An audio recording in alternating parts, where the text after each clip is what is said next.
Hello everyone, welcome back. Hope you all are doing great and learning English every single day. তো আপনারা হয়তো এই video thumbnail দেখে বুঝেই গেছেন যে এই ভিডিওটা হতে চলেছে অ্যাডভান্স স্ট্রাকচারের উপর। আর আজকের এই ভিডিওতে আবারও আমি আপনাদের জন্য নিয়ে এসেছি 5 ধরনের রিয়েল লাইফ অ্যাডভান্স স্ট্রাকচার। তো আপনারা যারা এই চ্যানেলের রেগুলার ভিউয়ার্স আছেন তারা এতদিনে হয়তো বুঝে গেছেন যে এই স্ট্রাকচারগুলো আমাদের ডেইলি লাইফে ইংলিশে কথা বলার জন্য কতটা গুরুত্বপূর্ণ। আর আমাদের প্রত্যেকেরই কিন্তু এই স্ট্রাকচারগুলো জানা দরকার। তো প্রতিদিনের মতো আপনারা কিন্তু এই ভিডিওটা একদম প্রথম থেকে শেষ পর্যন্ত দেখুন, তাহলে আপনারা প্রতিটা স্ট্রাকচার খুব ভালোভাবে বুঝে যাবেন। তো চলুন আর দেরি না করে আজকের ভিডিওটা শুরু করা যাক। আমি তোমাকে যেতে দিতে পারি না। আমি তোমাকে খারাপ কাজ করতে দিতে পারি না। আমি তোমাকে মিথ্যা কথা বলতে দিতে পারি না। আমি তোমাকে কাঁদতে দিতে পারি না। তো প্রথম স্ট্রাকচার আমরা শিখবো এই টাইপের বাক্যগুলো ইংলিশে কিভাবে বলতে হয়। তো প্রথমে আমরা দেখব সেন্টেন্স স্ট্রাকচার। সেন্টেন্স স্ট্রাকচার হবে subject plus won't have plus object plus ভার্বের ING form plus other word. তো আমরা স্ট্রাকচার দেখে নিলাম, এবার এই স্ট্রাকচারটার সাহায্যে আমরা এক্সাম্পল দেখব। আমাদের প্রথম এক্সাম্পল হলো আমি তোমাকে সেখানে যেতে দিতে পারি না। আমি তোমাকে সেখানে যেতে দিতে পারি না। এই বাক্যটার ইংরাজি হবে I won't have you going there. I won't have you going there. আমি তোমাকে খারাপ কাজ করতে দিতে পারি না। I won't have you doing bad work. I won't have you doing bad work. আমি তোমাকে মিথ্যা বলতে দিতে পারি না। আমি তোমাকে মিথ্যা বলতে দিতে পারি না। এই বাক্যটার ইংরাজি হবে I won't have you telling a lie. I won't have you telling a lie. আমি তোমাকে কাঁদতে দিতে পারি না। I won't have you crying. I won't have you crying. আমি তোমাকে রাতে বাইরে যেতে দিতে পারি না। I won't have you going outside at night. I won't have you going outside at night. মানে আমি তোমাকে রাতে বাইরে যেতে দিতে পারি না। আমি তোমাকে রান্না করতে দিতে পারি না। আমি তোমাকে রান্না করতে দিতে পারি না। এই বাক্যটার ইংরাজি হবে I won't have you cooking food. I won't have you cooking food. তো এই স্ট্রাকচারটা দিয়ে আমরা অলরেডি 6টা এক্সাম্পল দেখে নিলাম। তো এবার এই স্ট্রাকচারটা দিয়ে আপনাদের প্র্যাকটিসের জন্য একটা সেন্টেন্স, আমি তোমাকে শব্দ করতে দিতে পারি না। এই বাক্যটার ইংরাজি কি হবে? Let me no in the comments. I hope আপনারা এই বাক্যটার ইংরাজি বলতে পারবেন। আমরা অনেক সময় এই টাইপের বাক্যগুলো ব্যবহার করে থাকি, যেমন আমার হাঁটতে সমস্যা হচ্ছে, তার ঘুমাতে সমস্যা হচ্ছে, আমার লিখতে সমস্যা হচ্ছে, আমার খেতে সমস্যা হচ্ছে, রাইট?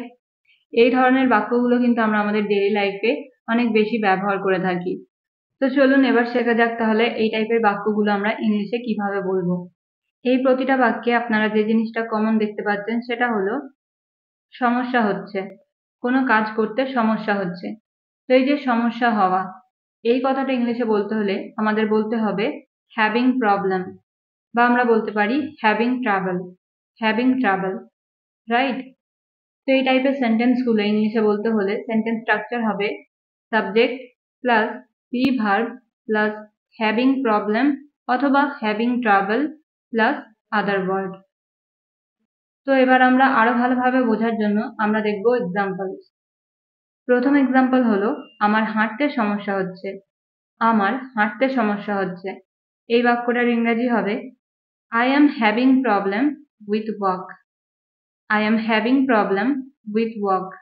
বা আমরা বলতে পারি I am having trouble with walk. তার ঘুমাতে সমস্যা হচ্ছে। He is having problem with sleep. He is having problem with sleep. বা আমরা বলতে পারি He is having trouble with sleep. আমার লিখতে সমস্যা হচ্ছে। I am having problem with write. I am having problem with write. আমাদের প্র্যাকটিস করতে সমস্যা হচ্ছে। We are having problem with practice.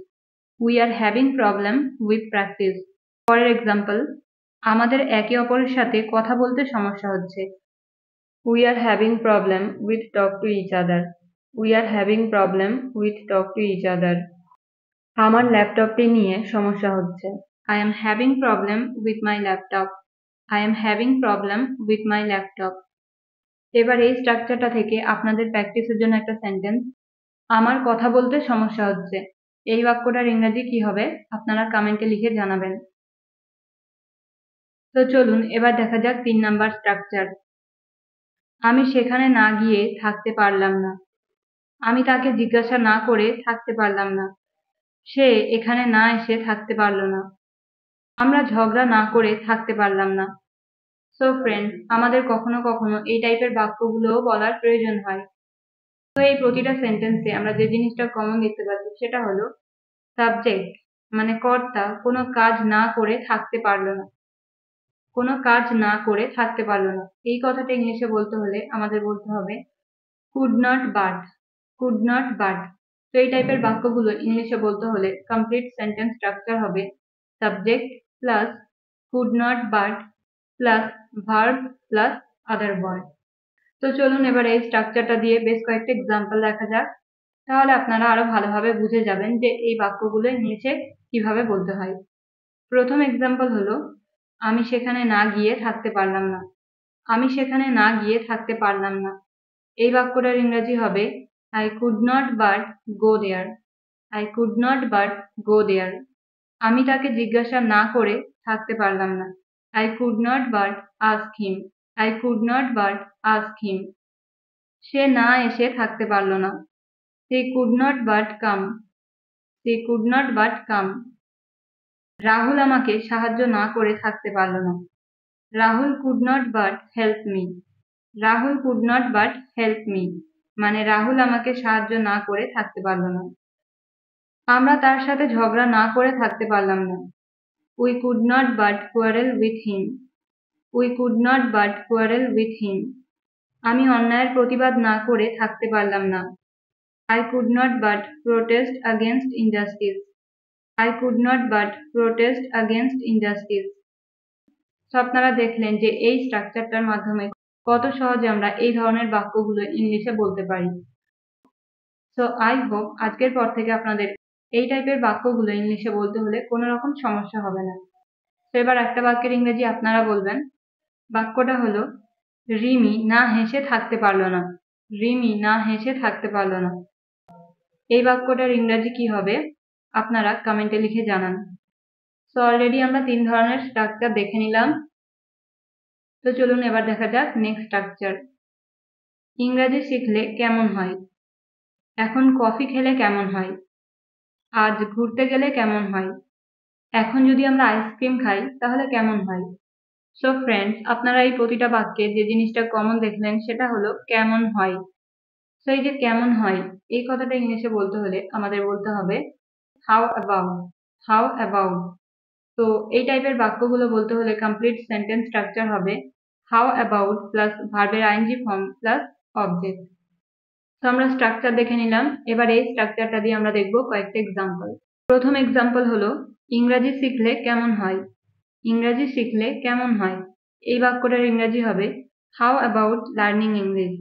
How about learning English. এখন কফি খেলে কেমন হয়? How about having coffee now. How about having coffee now. আজ ঘুরতে গেলে কেমন হয়? How about roaming around today. How about roaming around today. এখন আইসক্রিম খেলে কেমন হয়? How about having ice cream now.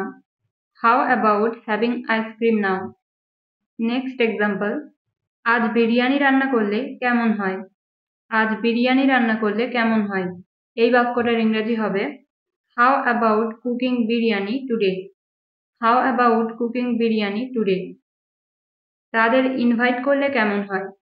How about inviting them. How about inviting them. So friends, আপনারা দেখলেন যে এই স্ট্রাকচারটা কত ইজি এবং কত সহজে আমরা এই টাইপের বাক্যগুলো বলতে পারি। তো তার জন্য জাস্ট আমাদেরকে এই স্ট্রাকচারটাকে মনে রাখতে হবে। তো এবার একটা বাক্যের ইংরেজি আপনারা বলবেন। বাক্যটা হলো আজকে মুভি দেখতে গেলে কেমন হয়? আজকে মুভি দেখতে গেলে কেমন হয়? এই বাক্যটার ইংরেজি কি হবে আপনারা কমেন্টে লিখে জানান। এবার আমরা দেখব সব থেকে শেষের স্ট্রাকচার মানে 5 নাম্বার স্ট্রাকচার। এতদিন ধরে এতগুলো ভিডিওতে আমরা কিন্তু সেন্টেন্স আগে দেখেছি, তারপরে স্ট্রাকচার দেখেছি, কিন্তু আজকের ভিডিওতে আমরা ফার্স্টে দেখব স্ট্রাকচার এবং শেষে দেখব সেন্টেন্স। তো সেন্টেন্স স্ট্রাকচার হবে subject plus get plus object. এই স্ট্রাকচারে কিন্তু আমরা গেটের ব্যবহার করব কোথাও যাওয়া বা পৌঁছানো অর্থে, রাইট? আশা করছি আপনারা সকলেই জানেন যে গো মানে যাওয়া আর রিচ মানে পৌঁছানো, কিন্তু আজকের এই স্ট্রাকচারে আমরা শিখব গো আর রিচের পরিবর্তে আমরা কিভাবে গেটের ইউজ করতে পারি।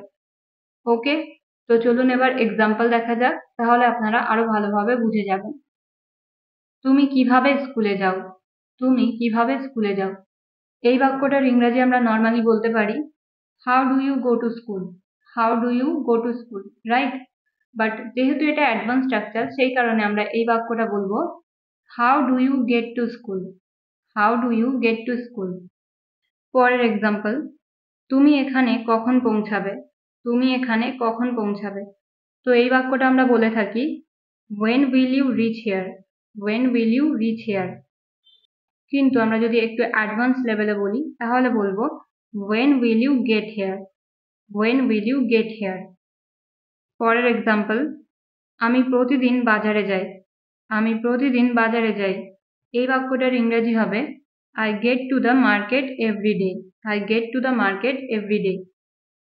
I go to the market every day মানে যেমন আমি প্রতিদিন বাজারে যাই, ঠিক সেইভাবে I get to the market every day এর বাংলা মানেও কিন্তু আমি প্রতিদিন বাজারে যাই। আমি সঠিক সময়ে সেখানে পৌঁছে যাব। আমি সঠিক সময়ে সেখানে পৌঁছে যাব। এই বাক্যটার ইংরেজি হবে I will get there on time. I will get there on time. তো এই সেন্টেন্সটাতেও আপনারা দেখতে পাচ্ছেন যে রিচের পরিবর্তে আমরা গেটের ইউজ করেছি। So I will get there on time মানে আমি সঠিক সময়ে সেখানে পৌঁছে যাব।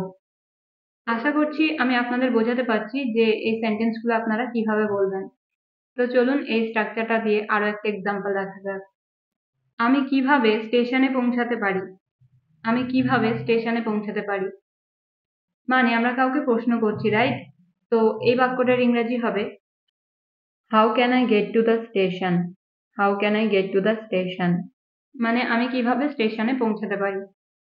তো এবার এই স্ট্রাকচারটা থেকে একটা বাক্যের ইংরেজি আপনারা বলবেন। বাক্যটা হলো আমি প্রতি রবিবার পার্কে যাই। আমি প্রতি রবিবার পার্কে যাই। এই বাক্যটার ইংরেজি আপনারা কমেন্টে লিখে জানান। এই ছিল আমাদের আজকের 5 ধরনের অ্যাডভান্স স্ট্রাকচার। আশা করছি আমি প্রতিটা স্ট্রাকচার আপনাদের বোঝাতে পেরেছি। এবার আপনাদের কাজ হলো এই স্ট্রাকচারগুলোর মাধ্যমে আরো নানা ধরনের সেন্টেন্স নিজেরা বানিয়ে প্র্যাকটিস করা। আর যদি আপনারা চান এই স্ট্রাকচারগুলো কিন্তু খাতায় লিখে রাখতে পারেন, তাহলে কিন্তু আপনাদের আর দ্বিতীয়বার এই ভিডিওগুলো দেখতে হবে না। মানে যখন আপনারা সময় পাবেন তখন যদি খাতাটা খুলে দেখে নেন, তাহলে কিন্তু প্রতিটা স্ট্রাকচার আপনাদের মনে পড়ে যাবে। তো আপনাদের কাছে একটাই রিকোয়েস্ট, ভিডিওটা যদি ভালো লেগে থাকে বা ইনফরমেটিভ মনে হয় তাহলে অবশ্যই লাইক করবেন এবং বেশি বেশি শেয়ার করবেন, যাতে এই ভিডিওগুলো আরো নতুন মানুষের কাছে পৌঁছাতে পারে এবং তারাও যেন এই ভিডিওগুলো থেকে কিছু শিখতে পারে। সো ফ্রেন্ডস, আজকের ভিডিও এতটাই। আবার একটা নতুন ভিডিওর সাথে দেখা হবে। Till then stay happy and keep learning.